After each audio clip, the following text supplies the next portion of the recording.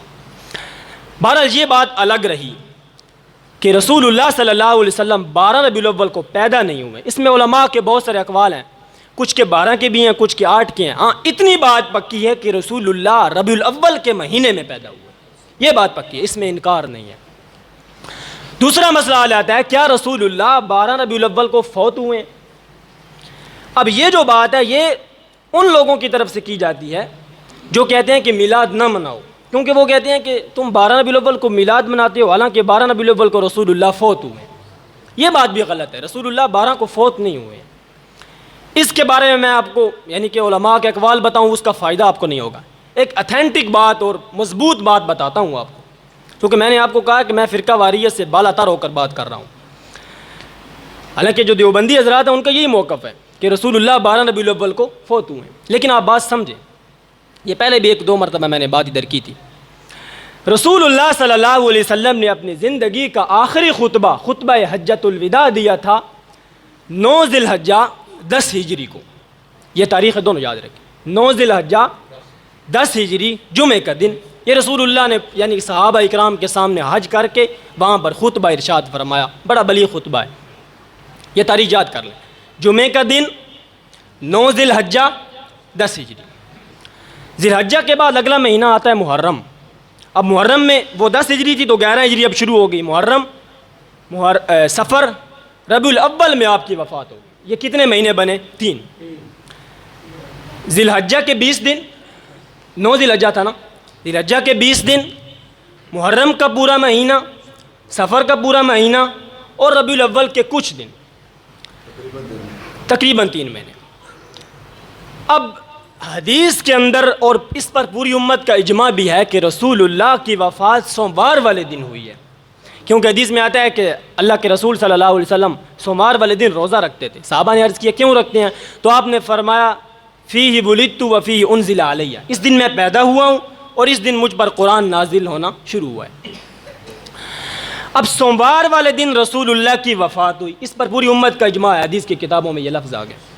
ادھر آپ کو میں نے کیا یاد کروایا؟ جمعے والا دن 9 ذی الحجہ 10 ہجری، اب 11 ہجری سوموار والے دن آپ کی وفات ہو رہی ہے، اس پر پوری امت کا اجماع۔ اب دونوں چیزیں آپ نے کنفرم کر لینی، 9 ذی الحجہ وہ بھی کنفرم، 9 ذی الحجہ کو جمعے والا دن وہ بھی کنفرم، اور 10 ہجری تھی وہ بھی کنفرم۔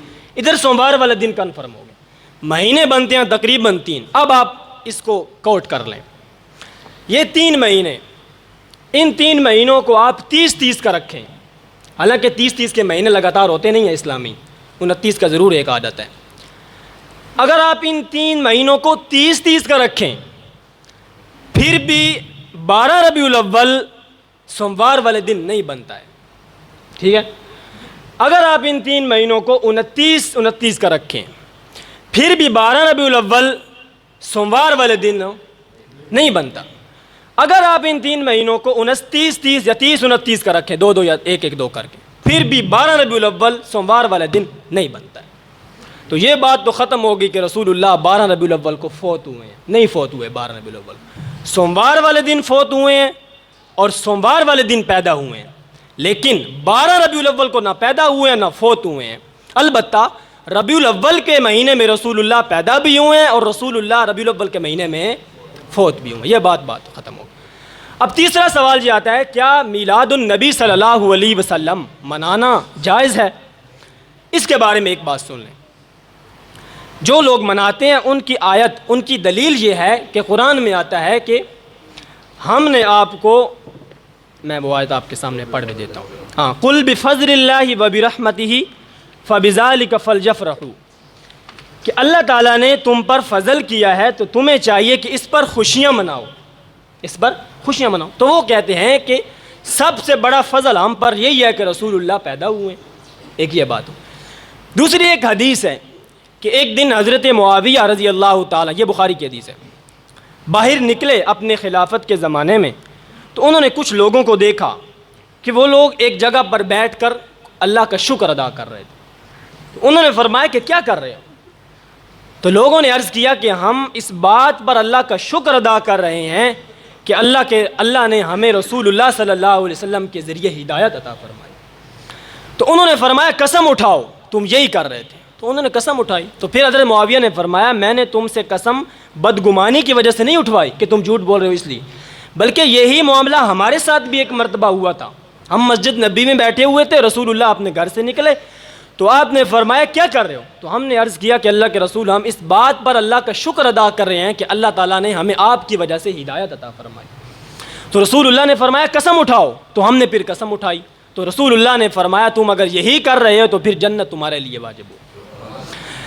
اب یہ حدیث ہے، یہ دونوں چیزیں دلیل ہیں ان لوگوں کی جو کہتے ہیں کہ میلاد منانا سنت اور جائز بلکہ ایک اچھا کام ہے۔